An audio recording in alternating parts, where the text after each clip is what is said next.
¿Alguna vez tu esposa te borró como si no fueras nada? ¿Como si la vida juntos fuera solo un error que ella podía eliminar?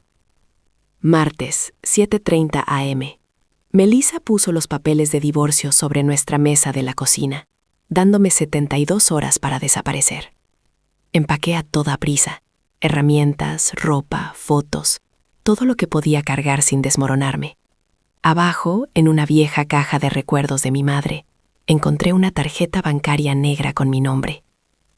Unos días después, en mi apretado estudio con el refrigerador vacío y demasiado silencio, entré a un banco del centro, solo para ver si la tarjeta aún funcionaba. El cajero palideció. Un gerente senior salió corriendo. Me llevó a una oficina privada y susurró: «Señor, tenemos que asegurar esto». Me pregunté por qué un banco entero se paralizaba por una tarjeta con mi nombre. Manténganse al tanto, suscríbanse y les contaré lo que vi en esa pantalla. Déjenme llevarlos de vuelta a ese martes, 7:30 a.m. La cocina aún olía a café y tostadas quemadas del día anterior, como cualquier otro día de trabajo. Solo que los papeles de divorcio yacían en el medio de la mesa, planos y pesados, como si alguien hubiera dejado caer un bloque de concreto sobre nuestras vidas. Melissa ni siquiera entró completamente en la habitación. Se quedó en el umbral de la puerta, con los brazos cruzados, el rostro sin expresión, como si estuviera viendo a un obrero quitar un viejo suelo. A su lado estaba Daniel Wright, con un traje impecable y una sonrisa aún más impecable, hablando en ese tono tranquilo y practicado que usa la gente cuando cierra un trato, y las emociones no deben estropear los números. Me empujó los papeles como si fuera un menú. Luego lo dijo, corto y contundente: «Tienes 72 horas para desalojar el apartamento». 72 horas. No, deberíamos separarnos. No, resolvamos esto. Solo una cuenta regresiva. Miré el refrigerador, los imanes, el bote de basura abollado, pequeños pedazos de un hogar, y sentí que algo se apretaba en mi pecho. Esta ya no era mi cocina, solo estaba de pie en ella. Lo intenté de todos modos, un último y tonto intento de alcanzar algo humano. «Melissa, ¿podemos al menos hablar?», soltó una risa corta, sin calidez. «Hablar. Ethan, hemos estado hablando durante meses, simplemente no te has dado cuenta». Daniel no reaccionó, simplemente pasó a la siguiente página, tocando las líneas resaltadas, como un hombre que lee los términos de una garantía. La señora Cross fue más que razonable. Se le permitirá quedarse con sus pertenencias personales y su vehículo. Permitido. Esta palabra golpeó más fuerte que los papeles, como si mi camioneta fuera propiedad suya que ella podía otorgarme, como si 15 años de presencia, pagar facturas, arreglar cosas, cargar el peso, no significaran nada a menos que ella estampase su aprobación. Me tragué lo que quería decir, porque presentí lo que estaban haciendo. No estaban terminando un matrimonio, estaban borrando un error. Rápido, limpio, sin desorden. Daniel puso un bolígrafo delante de mí, ya inclinado hacia mi mano. Marcas amarillas esperaban, como pequeñas banderas plantadas en mi vida. Y en ese momento entendí que no querían la verdad, querían mi fiema. El bolígrafo yacía allí como si ya me perteneciera. Esos pequeños resaltadores amarillos me devolvían la miada, ordenadamente alineados, esperando que yo fuera razonable. No lo toqué. Todavía no. ¿Y la casa?, pregunté. Mi voz sonaba más tranquila de lo que me sentía. ¿Qué pasa con la casa? Daniel ni siquiera parpadeó. Pasó un dedo por un párrafo, leyéndolo como una política. La casa fue adquirida principalmente con fondos familiares de parte de la señora Cross. Sigue siendo su propiedad. Fondos familiares. Como si 15 años de mi trabajo hubieran sido solo ruido de fondo. Miré a Melissa. Realmente la miré, esperando una chispa, un temblor, una señal de que sabía lo brutal que era esto. No me dio nada. Ni una disculpa, ni una explicación. Solo silencio, como si fuera un extraño preguntando por una dirección. Y este silencio me dijo algo más, algo peor. Hay alguien más, ¿verdad? dije en voz baja. Los ojos de Melissa no cambiaron. Eso ya no te incumbe, Ethan. Me golpeó de forma limpia, fría, definitiva, y de repente entendí que esto no era una separación, era una eliminación. Algo en mí se entumeció después de eso, como si un fusible se hubiera fundido, y la luz seguía encendida, pero el calor se había ido. Cogí el bolígrafo. No supliqué, no pregunté por qué. No le di la satisfacción de verme derrumbado en mi propia cocina. Simplemente firmé una pestaña, luego la siguiente.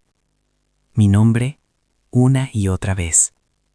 La misma mano que había usado para arreglar fugas, llevar las compras, construir una vida, ahora se usaba para desmantelarla con tinta. Cada firma se sentía como un clavo que martillaba en una caja en la que yo mismo me metía. Daniel lo observó, como si cronometrara una transacción. Cuando terminé, recogió las páginas con movimientos rápidos y ordenados, apilando mi matrimonio en una carpeta, como papeleo que finalmente había dejado de ser un inconveniente. «Excelente», dijo, y esa palabra me revolvió el estómago. Melissa se dio la vuelta, sin mirarme. Volvió a lo que había sido nuestro dormitorio. La puerta se cerró con un suave clic. No sonó fuerte, pero en mi pecho golpeó como un disparo. Y ahí fue donde comenzó la verdadera ruptura. Después de que la puerta se cerró con un clic, no me moví. Simplemente me senté a la mesa de la cocina, como si el aire hubiera abandonado la habitación. Mi mirada cayó sobre esa estúpida taza. El mejor esposo del mundo. Cerámica blanca, impresión barata, un pequeño golpe en el borde. Me la había dado hace años, como si fuera una broma que ambos compartíamos. Ahora se sentía como evidencia. La miré fijamente, y una pregunta seguía dando vueltas, silenciosa, pero viciosa. ¿Cuánto tiempo lo había planeado? ¿Semanas? ¿Meses? ¿Fue cada «estamos bien» solo un aplazamiento mientras ella organizaba abogados y salidas? Me levanté y comencé a empacar, porque sentarse allí era peor. Cajas de cartón, cinta que se pegaba a mis dedos, cajones que se vaciaban rápidamente cuando dejabas de fingir.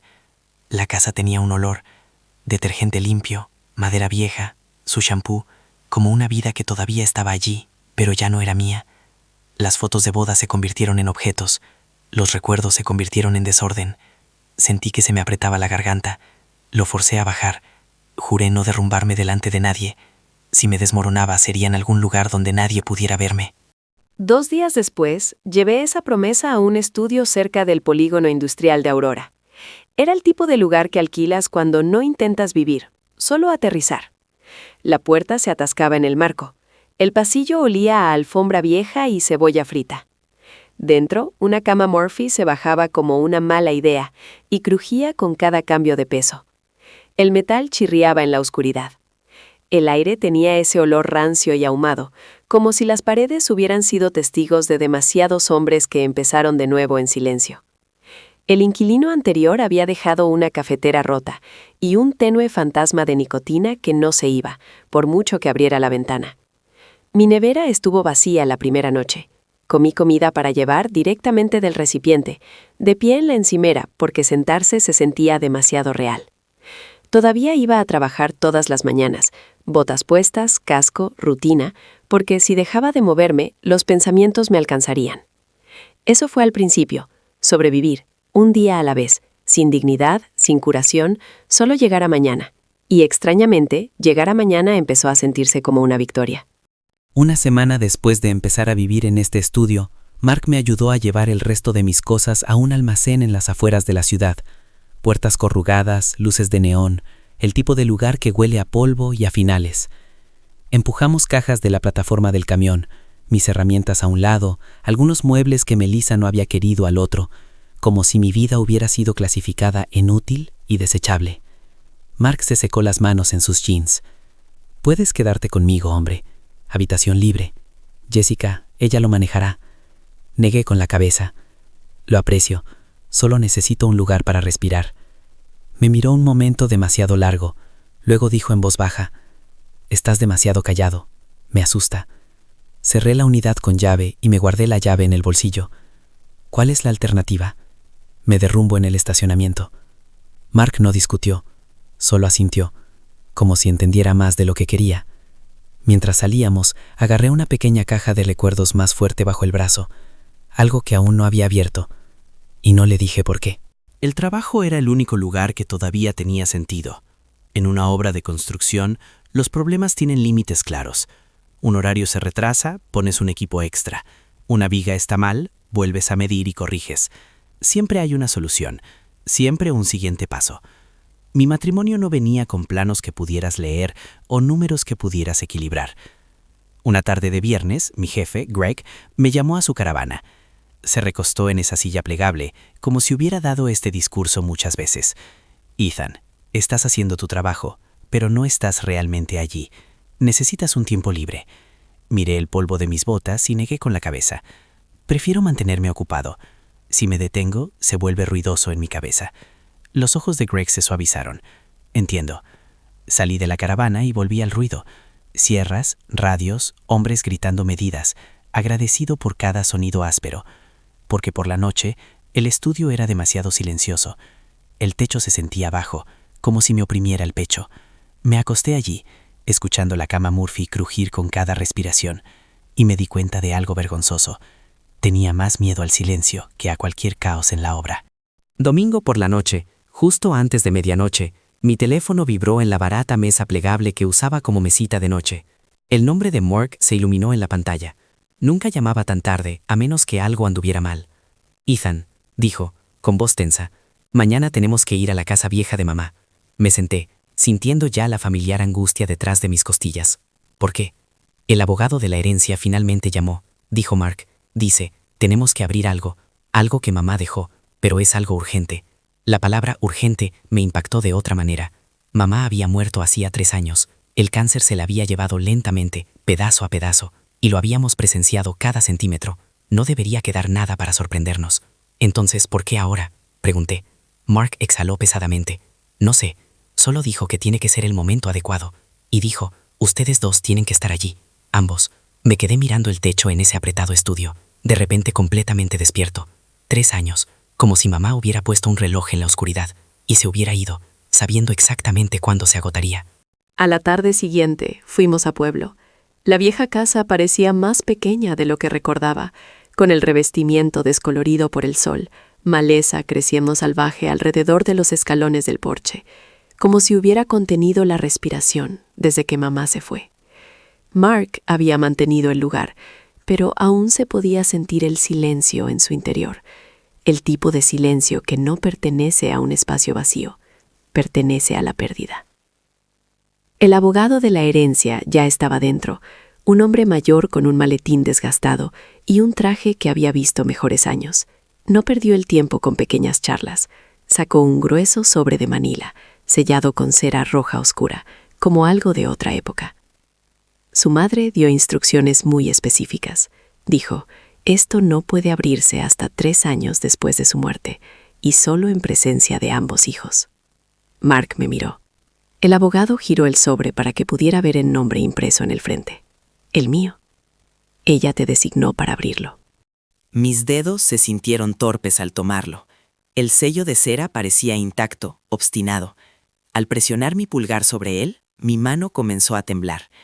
Por un momento, casi pude oler el perfume de mamá en el aire, como si estuviera justo detrás de mi hombro, observando lo que haría a continuación. La cera finalmente cedió, con un suave crujido, y la habitación pareció estrecharse a nuestro alrededor. Deslicé un dedo bajo la solapa y saqué lentamente el contenido, como si temiera que mordiera.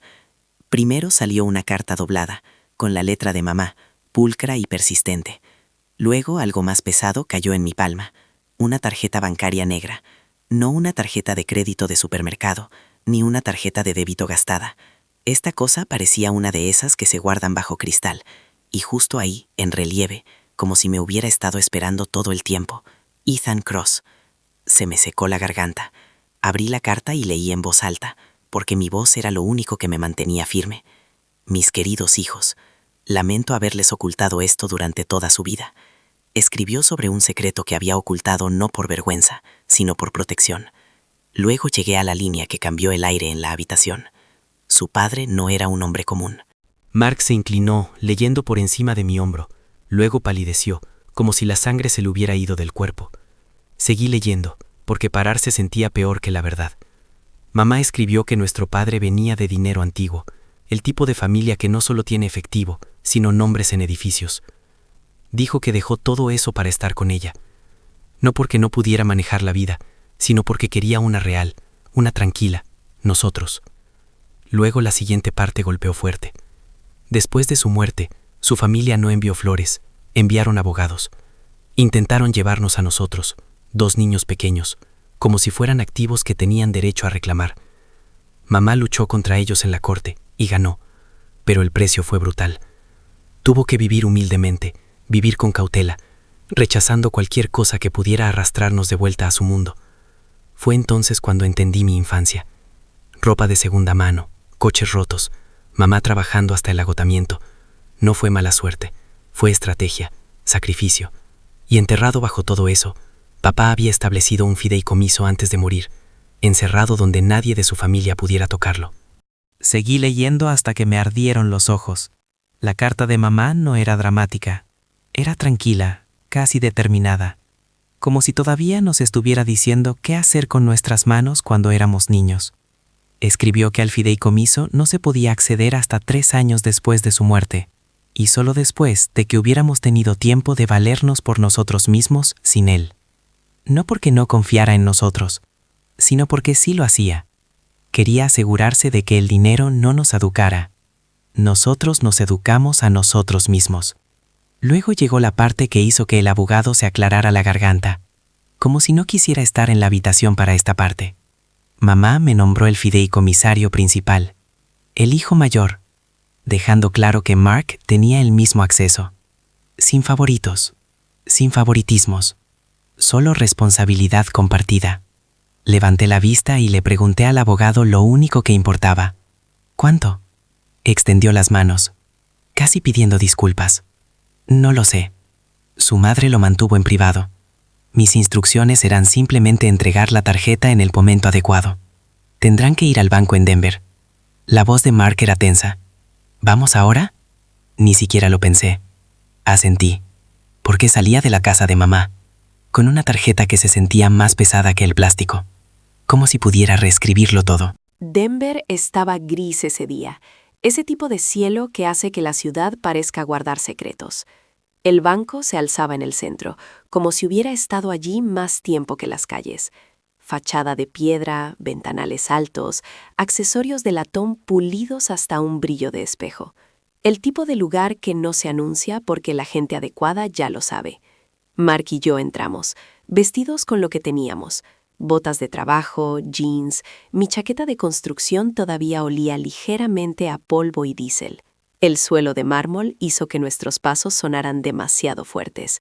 Todos los demás se movían en silencio. Abrigos caros, rostros controlados. La recepcionista nos sonrió cortésmente, pero su sonrisa no llegaba del todo a sus ojos. ¿En qué puedo ayudarles hoy? Deslicé la tarjeta negra por el mostrador. Necesito consultar el saldo. Sus ojos bajaron al nombre, mi nombre, y vi que algo cambiaba, como si se hubiera activado un interruptor detrás de su expresión. La sonrisa se congeló. Su mano fue al teléfono, sin decir palabra. Habló en voz baja, rápido. En 30 segundos, un hombre con un traje elegante emergió del fondo, como si hubiera estado esperando una alarma. Caminó directamente hacia mí, con los ojos fijos. «Señor Cross», dijo. Y así fue como la sala dejó de sentirse como atención al cliente. Se sintió como un incidente de seguridad. No se presentó en el vestíbulo. Solo asintió una vez, como si la decisión ya hubiera sido tomada, y nos hizo una señal para que pasáramos la cuerda de terciopelo hacia un pasillo trasero. El aire allí cambió, más fresco, más silencioso, como si el dinero durmiera mejor detrás de puertas cerradas. Abrió una oficina privada, se hizo a un lado y luego cerró la puerta con un suave y cuidadoso clic. 2 formas de identificación, dijo. Entregué mi licencia de conducir y mi credencial de la empresa. Mark hizo lo mismo. El hombre los estudió más tiempo del necesario, sus ojos moviéndose lenta y precisamente, como si buscara una letra falsa. Tecleó, hizo una pausa, tecleó de nuevo. Sin charlas, sin sonrisas. Luego levantó la vista. El nombre de su madre, Helen Cross, dije. ¿En qué año falleció? Hace 3 años. Mi voz sonó tensa. Sentí mi pulso en la garganta, fuerte y tonto, como si mi cuerpo supiera más que mi cerebro.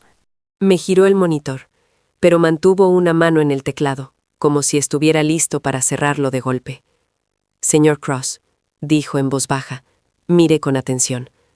Y supe que lo que sea que estuviera en esa pantalla dividiría mi vida limpiamente en 2. Al principio no tenía sentido para mis ojos. Eran solo dígitos, demasiados, apilados de una manera que mi cerebro se negaba a aceptar. Me incliné hacia adelante, parpadeé una vez, luego otra, como si el número pudiera reorganizarse en algo normal si solo lo miraba fijamente el tiempo suficiente. No lo hizo. Mark hizo un sonido bajo su aliento, como si hubiera recibido un golpe que no vio venir. Su cara se puso gris alrededor de la boca. Pude ver sus manos aferradas a la silla, los nudillos blanqueándose. Volví a mirar la pantalla. El mismo número, las mismas comas, la misma fría certeza. La voz del gerente se hizo más profunda, casi respetuosa. Es real, dijo. Esta cuenta ha existido durante décadas. Mis oídos empezaron a zumbar. Ese sonido agudo y delgado que se oye cuando algo cercano se está derrumbando. Me recordó a una obra de construcción, justo antes de que un andamio ceda, cuando cada instinto grita que te muevas, pero no sabes dónde seguro. Debería haberme sentido feliz, debería haberme sentido aliviado. En cambio, sentí algo más cercano al miedo, porque en ese momento entendí que el dinero como este no solo cambia tu vida, cambia a quien te busca. El gerente no presionó. Habló como un médico habla cuando la noticia es demasiado grande para darla rápidamente.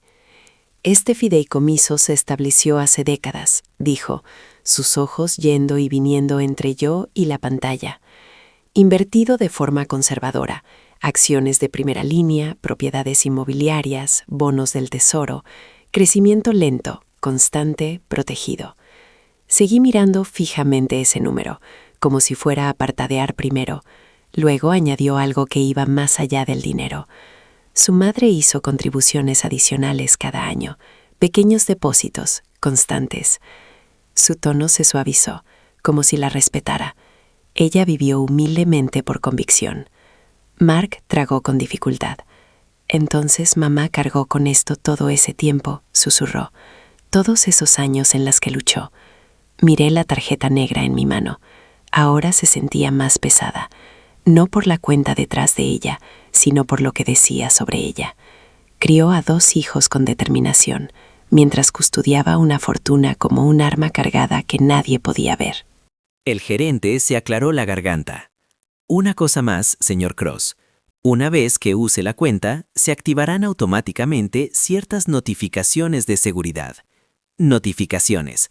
Esta palabra me revolvió el estómago, porque no solo significaba que el dinero despertaba, significaba que la gente despertaba. Forcé el aire a mis pulmones, como si hubiera olvidado cómo respirar. ¿Qué se considera significativo?, pregunté. No dudó. Cualquier transacción individual superior a $100,000, a veces menos, dependiendo de los patrones. Eso es estándar para cuentas de este tamaño. 100,000. La forma en que lo dijo, casualmente, me dejó las rodillas flojas. En mi mundo, $100,000 eran un pago inicial de una casa, un préstamo comercial, una decisión de vida. Me aparté del escritorio y me puse de pie, pero mis piernas no se sentían mías. Mark me observó, como si estuviera listo para atraparme si me caía. No quiero activar ninguna alarma, dije. Solo necesito saber si esta tarjeta realmente funciona sin encender una bengala. El gerente asintió con conocimiento de causa. Entonces, empiece con algo pequeño. Una compra normal. Café, gasolina, algo cotidiano. Hizo una pausa y luego añadió. Silencioso. Simplemente entienda. Con una cuenta de este tipo, incluso lo ordinario puede volverse llamativo. Apreté la tarjeta con más fuerza. Tarjeta, porque finalmente entendí. No era el deslizamiento lo que me asustaba. Era lo que podría nadar en el agua después. Fuera del banco, el aire se sentía demasiado normal. Los coches circulaban, la gente reía. Nadie lo sabía. Todo mi mundo acababa de tambalearse. Mark y yo caminamos 2 cuadras en silencio, deslizándonos en una cafetería como si nos estuviéramos escondiendo de la luz del día. Las tazas tintineaban, la máquina de espresso siseaba, mis manos no dejaban de sentirse frías. Debería volver, dije finalmente. Debería entrar directamente en la vida de Melissa y lanzárselo a la cara, hacerla ahogarse con lo que creyó haberme quitado. Mark no sonrió, solo me miró como un hermano, no como un incitador. Es tu ira la que habla, dijo. Y tiene sentido, pero sigue siendo ira. Miré mis manos sobre la mesa, nudillos cicatrizados, piel seca, un pequeño corte que nunca sanó del todo, ¿verdad? Manos que habían construido cosas, arreglado cosas, pagado por todo a la fuerza. El dinero no cambió eso. Exhalé lentamente. Mamá no guardó este secreto para que yo actuara imprudentemente. Dije, lo usaré a su manera, pero seré inteligente. Y en ese momento, llegó la primera decisión real. Controlar ahora, venganza después, si es que alguna vez fuera necesaria. 3 días después, pasé por una de nuestras obras de construcción cerca de Five Points, un viejo almacén que estábamos vaciando para una reurbanización de uso mixto. Acero oxidado, ventanas rotas, grafitis desvaneciéndose bajo el nuevo contraplacado. Llevaba suficiente tiempo en este trabajo como para conocer cada grieta en el hormigón. Se suponía que sería un nuevo comienzo para el barrio, pero esa mañana el promotor apartó a nuestro capataz y empezó a hablar de recortes. Vamos a reducir, dijo. Menos viviendas asequibles, menos espacios comunitarios, los costos están subiendo. Me quedé allí escuchando, y algo dentro de mí se tensó. Siempre es la misma ecuación. Cuando el dinero escasea, los que menos tienen son los primeros en ser recortados, como si no fueran parte del plan, solo una partida que se elimina.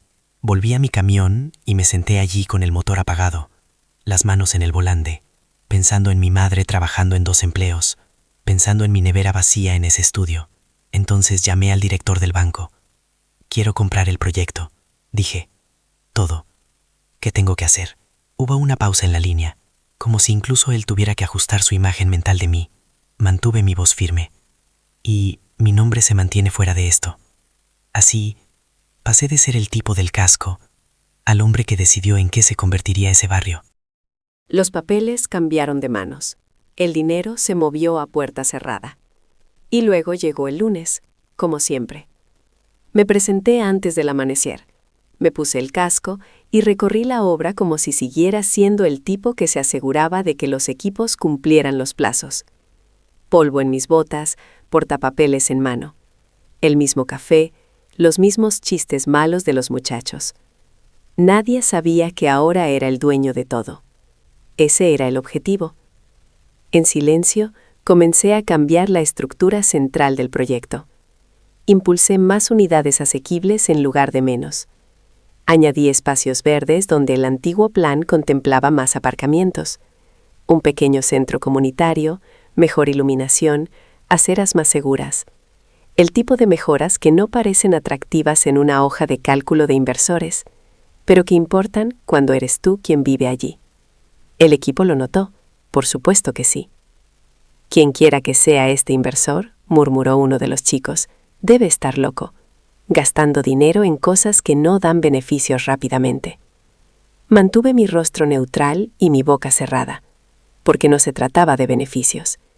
Se trataba de construir algo que no se sintiera podrido. Y por primera vez desde que Melissa me echó, sentí algo extraño, constante en mi pecho. Poder silencioso, sin aplausos, solo control. Y de alguna manera, eso me hizo sentir seguro. Mark no perdió el tiempo. En pocas semanas, usó su parte para expandir su negocio de HVAC. Nuevas furgonetas, mejor equipo, 2 técnicos más. Había pasado toda su vida arreglando la comodidad de otras personas.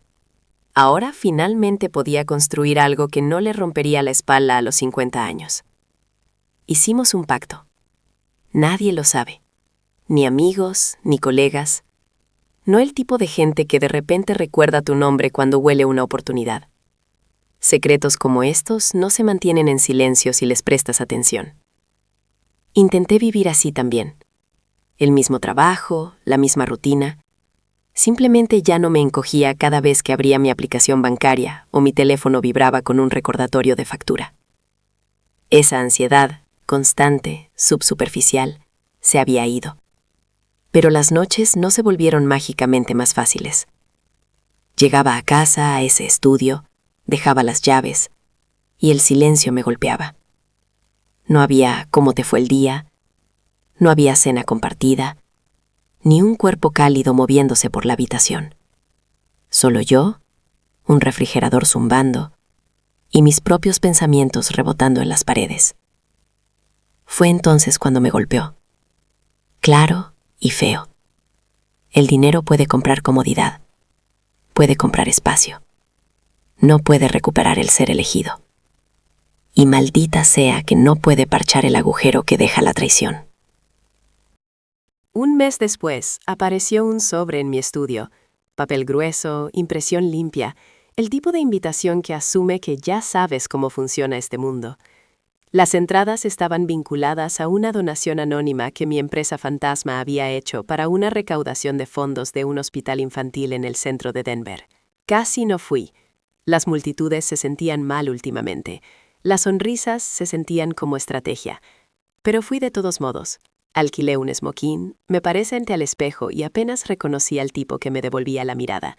Los mismos ojos, las mismas líneas cansadas en las comisuras de mi boca, solo envuelto en una tela que hacía que la gente hiciera suposiciones.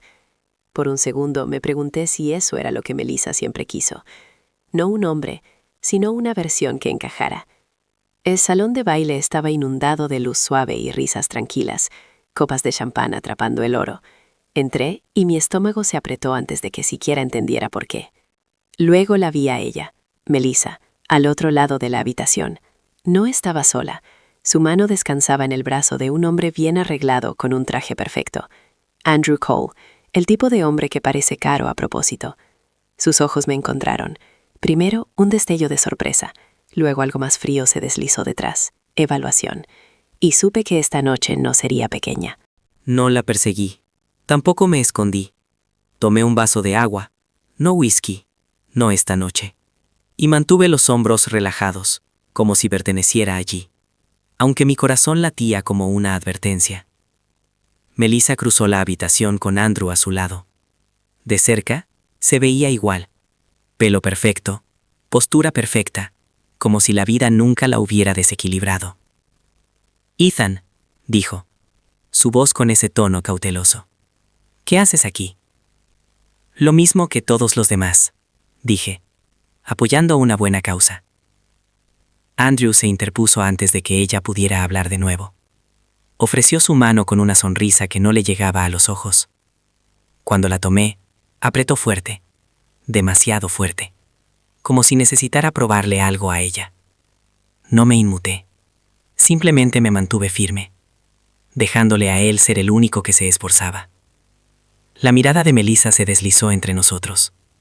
Luego dijo rápidamente, casi por reflejo, Ethan trabaja en la construcción. No mi exmarido. No Ethan. Solo una etiqueta. Una explicación. Una forma de reducirme a la versión que ella ya había descartado. Y de pie allí, en esa habitación llena de dinero y perfume. Lo escuché tan claramente como un golpe en el silencio. Mi autoestima en la puerta, preguntando si por fin iba a responder. Los ojos de Melissa se quedaron en mí un latido de corazón demasiado tiempo, como si intentara reconciliar la versión de mí que recordaba con la que tenía delante. Luego inclinó la cabeza y dejó salir las palabras lo suficientemente dulces como para pasar por educadas. Sinceramente, me sorprende que puedas pagar una entrada para algo así. Ahí estaba, la pequeña indirecta, disfrazada de curiosidad, el viejo hábito, juzgarme, encasillarme, descartarme. No sonreí, no mordí, simplemente la miré a los ojos y mantuve mi voz nivelada. Me las arreglo. 2 palabras, sin explicación, sin alardes, solo una puerta suavemente cerrada delante de ella. Andrew se movió a su lado, como si no le gustara el silencio. La boca de Melissa se tensó. Luego asintió rápidamente, como si hubiera aprendido algo que no esperaba aprender esta noche. Retrocedió, su cuerpo ya girando, retirándose sin admitir que había perdido terreno. Pero sus ojos no me soltaban. Al otro lado de la habitación, empecé a notar pequeñas cosas. Algunas miradas que se detuvieron. Un susurro cerca del bar que se detuvo cuando miré. Fue entonces cuando hice clic. Los rumores no necesitan pruebas. Solo necesitan un aroma. Y algo en mí, mi presencia, mi calma, mi entrada, empezó a oler a dinero. Unas semanas después, el periódico económico local publicó un artículo sobre la reurbanización de Five Points. Gran titular, fotos brillantes, citas sobre la renovación urbana responsable. Elogiaron al inversor anónimo que mantuvo las viviendas asequibles en lugar de recortarlas. Lo calificaron de raro, lo calificaron de audaz. Los chicos de la obra lo devoraron. Lo vi en su postura. Cabezas más altas, bromas más fuertes, un orgullo que fluía en el trabajo como combustible. Por una vez, no era solo otro trabajo.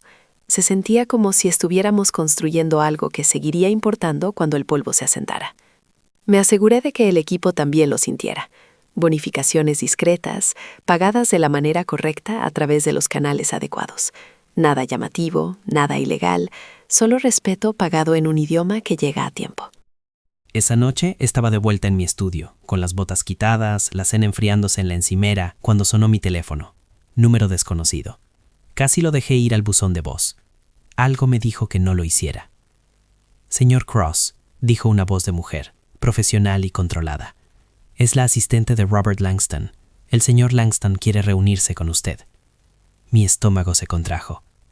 Robert Langston, el padre de Melissa. El hombre que nunca pensó que yo fuera lo suficientemente bueno, me estaba llamando directamente. Y eso solo significaba una cosa. No estaba tan escondido como pensaba. Llamé a Mark en cuanto colgué. Contestó al primer timbrazo, como si hubiera estado esperando malas noticias. Langston, dije. Hubo un momento de silencio. Luego Mark exhaló. Así que lo saben. No sé lo que saben, dije. Y esa era la verdad.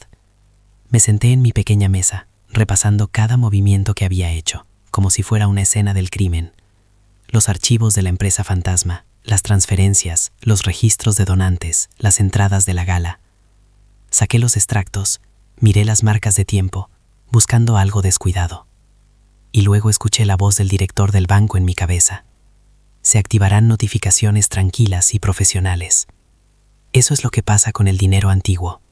No tienen que gritar. Simplemente se conectan. Tienen amigos en lugares que ni siquiera sabes que existen. Un nombre se mueve, una puerta se abre, se hace una llamada. Redes silenciosas, dientes silenciosos. Mark dijo, podrías ignorarlo. Miré alrededor de mi estudio, paredes baratas, techo bajo, y sentí que algo duro se asentaba. No, dije, terminé de huir, me reuniré con él. Porque cuando un hombre te ha tratado como basura durante años, lo peor que puedes hacer es mostrarle que todavía tienes miedo. Cherry Creek lucía limpio de esa manera costosa. Escaparates brillantes, calles tranquilas, todo pulido como si nadie sudara para ganarse la vida. La oficina de Robert Langston se alzaba por encima, de cristal y acero, con un vestíbulo que olía a cuero y dinero. Su asistente me hizo pasar, y se fue sin decir palabra. Robert ya estaba sentado detrás de un escritorio lo suficientemente ancho como para aterrizar un avión. No se levantó, no ofreció la mano, solo me examinó, lenta y deliberadamente, como quien revisa una camioneta usada en busca de abolladuras. Me senté sin esperar una invitación. Mi corazón estaba tranquilo, pero mi mandíbula tensa. Cruzó las manos. Seré directo, dijo. Melissa quiere reconciliarse. Por un segundo, sinceramente pensé que lo había oído mal. Después de todo, después de los papeles, la cuenta regresiva, el umbral frío, esta era la apertura. Casi se me escapa una risa. No porque fuera gracioso, sino porque era tan condenadamente audaz. Reconciliarse. La palabra golpeó como una cotización de precios, como si estuviera negociando la devolución de un producto. Y de repente entendí por qué me había llamado. No se trataba de amor, se trataba de influencia. Robert se recostó, como si ya hubiera decidido cómo terminaría esta conversación. No levantó la voz. no tuvo que hacerlo. El poder como el suyo se mantiene en silencio porque espera obediencia. Francamente, Ethan, dijo, cuando Melissa se casó contigo, no pensé que estuvieras a su altura. Ahí estaba, ese mismo juicio que había mantenido durante años, finalmente pronunciado en voz alta, como si fuera un cumplido a sus propios estándares. Continuó, casi casualmente. Pero he estado preguntando, gente de finanzas, gente que se da cuenta de las cosas, esa reurbanización de 5 Points, la financiación anónima y un antiguo fideicomiso en un banco privado recientemente reactivado. Mi pecho se apretó, pero mi rostro permaneció inexpresivo. No confirmé, no negué. Simplemente dejé que el silencio hiciera su trabajo. Robert sonrió, como si me hubiera acorralado de todos modos. Debes entender, dijo. Todo es negocio. Por una fracción de segundo, quise golpear mis manos sobre su escritorio y decirle exactamente qué podía hacer con esa visión del mundo. Lo sentí subir, caliente y afilado dentro de mí. Pero no me moví. Simplemente lo miré fijamente, exteriormente tranquilo. Porque la moderación es su propia clase de fuerza, y él no iba a obtener un espectáculo. Robert tomó mi silencio por acuerdo y presionó más. Melissa, dijo, puede ser un activo para ti.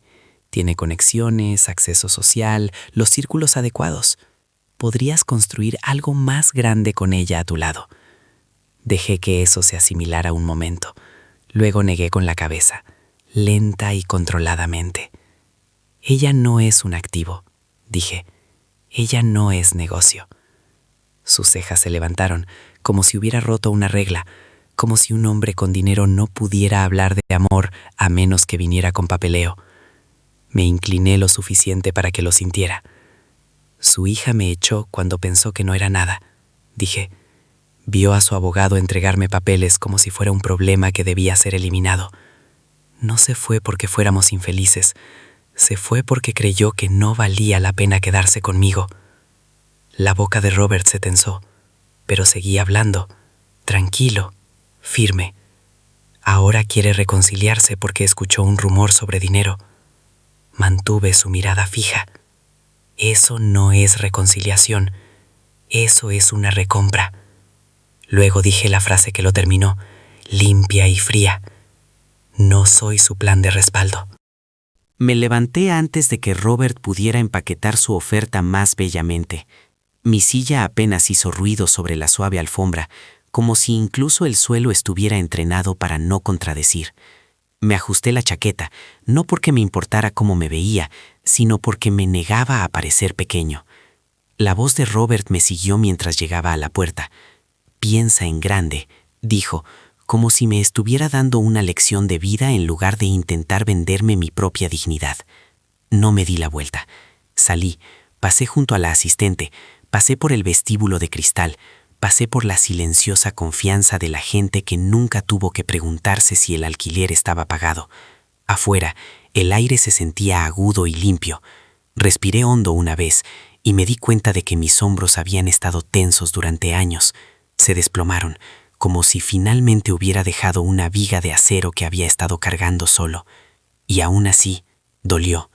15 años, reducidos a un número, un rumor, un balance, como si el amor solo fuera real si venía con comas. De pie en esa acera, entendí algo claro y feo. No solo había dejado la oficina de Robert, le había dado la espalda a todo el sistema de valores que lo había criado. Conduje sin música, sin charla de radio, sin ruido, solo neumáticos sobre el asfalto y mis propios pensamientos. El cementerio estaba en las afueras de la ciudad, donde el césped siempre se ve demasiado verde, como si intentaran hacer el duelo más fácil a la vista. La lápida de mamá era simple, solo su nombre, fechas, nada ostentoso. Así era ella. Incluso en la muerte, no pedía nada al mundo. Me senté en el suelo frío junto a ella y dejé salir las palabras. como si las hubiera estado conteniendo detrás de mis dientes. Le conté todo. Melissa, los papeles, el estudio, la tarjeta negra, el director del banco que palideció, Robert Langston intentando recuperar mi vida con una reconciliación. Luego hice la pregunta que había estado ardiendo desde que se rompió el sello de cera. Lo planeaste, ¿verdad? El viento se movía a través de los árboles, y por un segundo casi pude escuchar su voz como la recordaba. Tranquila, firme, y me golpeó.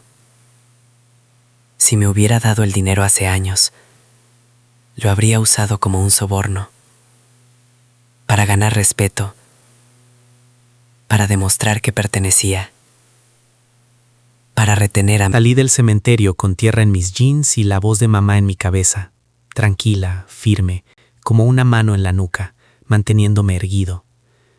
Esa noche, de vuelta en mi estudio, mi teléfono se iluminó en la mesa. Un mensaje. Melissa, ¿podemos vernos? Mi pulgar flotó sobre la pantalla, como si por medio segundo hubiera olvidado quién era ella, porque hay una parte de ti que no extraña a la persona, extraña la rutina, el nosotros, la idea de que alguien está de tu lado. Me imaginé los domingos por la mañana, cómo solíamos movernos por la cocina en silencio. Por un instante, casi se sintió cálido. Luego mi mente volvió al umbral de la puerta, sus brazos cruzados. Daniel de pie allí, 72 horas. La forma en que me miró, como si estuviera allí para limpiar. Miré el mensaje hasta que la habitación se sintió demasiado pequeña. Escribí 3 palabras y no las suavicé. No, sigue adelante. Pulsé enviar. Y así, el último hilo se silenció. Las llamadas comenzaron al día siguiente. Una perdida, luego 2, luego en rápida sucesión, como si la persistencia pudiera deshacer lo que ella había hecho. Dejé que el teléfono sonara repetidamente hasta que paró, manteniendo mis manos ocupadas. Botas puestas, casco, el ruido de la construcción tragándose las cosas que no quería sentir. Me lancé al proyecto como si pudiera mantenerme unido. Planes de concreto, planes de estructura, problemas reales con soluciones reales. Si seguía moviéndome, el pasado no podría agarrar mis tobillos. Mark y yo nos reunimos con el equipo de gestión de patrimonio del banco en una oficina tranquila que olía a cuero y a café demasiado caro. Hablaron de estrategia, protección, legado. Escuché, pero mis pensamientos volvían una y otra vez a mamá, luchando para que nosotros fuéramos fuertes. Fue entonces cuando hice clic. Si este dinero iba a existir en mi vida, necesitaba un propósito más grande que mi ira. Así que Mark y yo tomamos una decisión. Construiríamos algo en nombre de nuestra madre. Una fundación para la educación y formación profesional de madres solteras. No una caridad con condiciones, sino una escalera, porque no permitiría que la traición fuera lo más ruidoso que mi vida produjera jamás. A medida que dejé de atender las llamadas de Melissa, la presión no desapareció. Simplemente se hizo más limpia. Robert Langston ya no se comunicaba directamente. No tenía por qué hacerlo. El infierno venía a través de otras personas. Un tipo de un proveedor que apenas conocía, de repente quería almorzar. Un viejo contacto de un trabajo anterior hizo preguntas extrañas sobre quién estaba apoyando este proyecto de 5 Points. Incluso mi director de banco empezó a usar palabras cautelosas, como si supiera que me estaban observando sin decirlo en voz alta. Fue entonces cuando lo vi, tal como era. El dinero antiguo no te persigue. Circula en silencio, pacientemente, como si fuera dueño del aire. Así que ajusté todo. Pagué por un mayor nivel de privacidad, archivos bloqueados, borré el rastro de la empresa fantasma. Cambié quién podía firmar qué. Me senté con abogados que hablaban en frases aburridas que podían salvarte la vida. Aprendí las reglas rápidamente, porque la ignorancia es lo que te consume. Y por la noche, cuando el estudio se volvía pequeño de nuevo, repetía un pensamiento como un voto. Ya había perdido mi casa. Tampoco me iba a perder a mí mismo. La lucha ya no era ruidosa, era invisible. Identidad, control, acceso. Y sentí que las apuestas subían bajo la superficie. A medida que esa presión invisible aumentaba, el proyecto siguió avanzando. Acero, hormigón, pladur, un progreso real que se podía tocar. Cuanto más nos acercábamos a la finalización, más diferente, más ligera se sentía la obra, como si el propio lugar supiera que pronto sería un hogar para alguien. Una tarde, me paré en medio del patio que habíamos creado a partir de lo que antes era asfalto muerto. El sol golpeaba el nuevo césped en finas franjas. Cerré los ojos y por un segundo casi pude oírlo. Niños corriendo, zapatos golpeando el pavimento, alguien llamándolos para cenar. Ese sonido aún no estaba allí, pero se sentía cerca. El equipo reía cerca, apoyado en cajas de herramientas, intercambiando historias. Escuché a uno de ellos decir: «Quien quiera que sea este inversor, hombre, es raro, pero es una buena persona». No me di la vuelta, no lo reclamé, simplemente dejé que las palabras se quedaran en el aire. Porque después del divorcio, había caminado como si no pertenecía a ninguna parte, como si fuera un invitado en mi propia vida. De pie allí, entre el polvo y la luz del sol, me di cuenta de algo simple. Esta obra de construcción se había convertido en mi nuevo tipo de familia. Ni sangre, ni matrimonio, solo hombres que aparecían, hacían un trabajo honesto, construían algo que duraría más que nuestro dolor. Y ese sentimiento de pertenencia era algo que el dinero no podía comprar.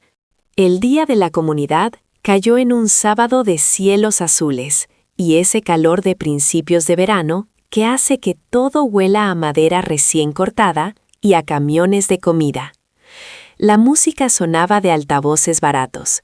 Los niños corrían en círculos como si ya hubieran reclamado el lugar, y las familias hacían cola con carpetas apretadas contra sus pechos.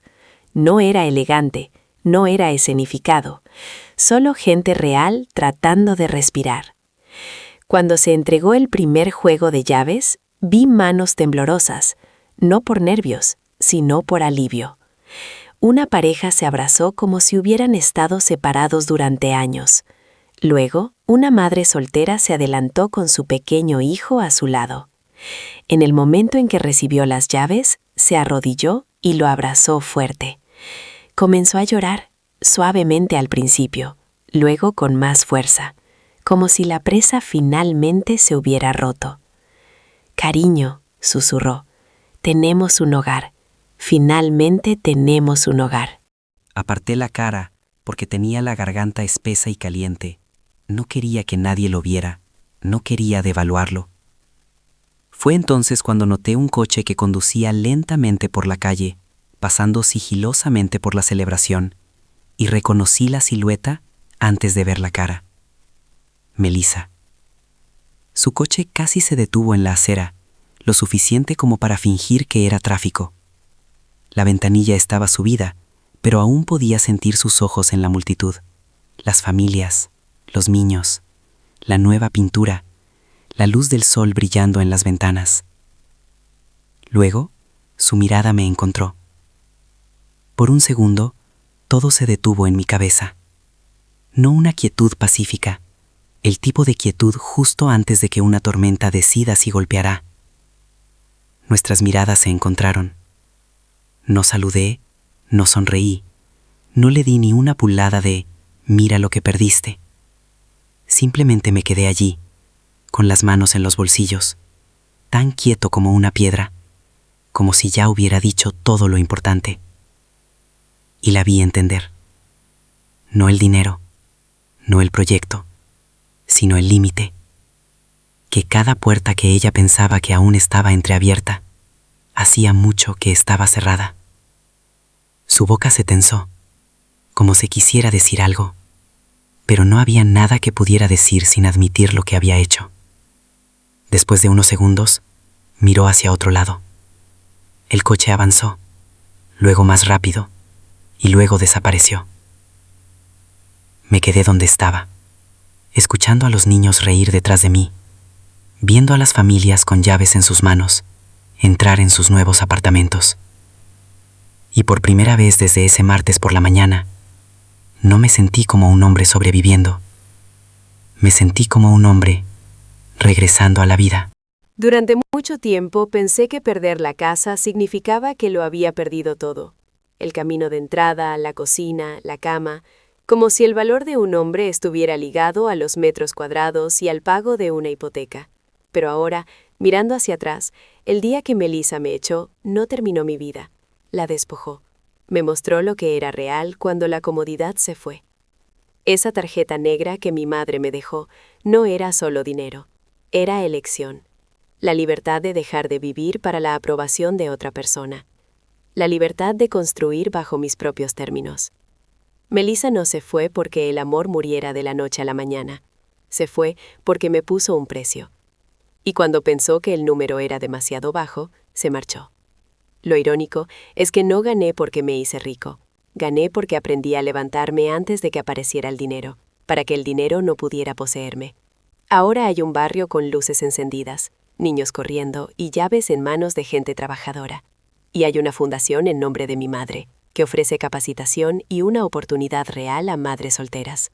A veces, perderlo todo es la única manera de descubrir lo que realmente vales. Si esto te resuena, deja un comentario y suscríbete para la próxima historia.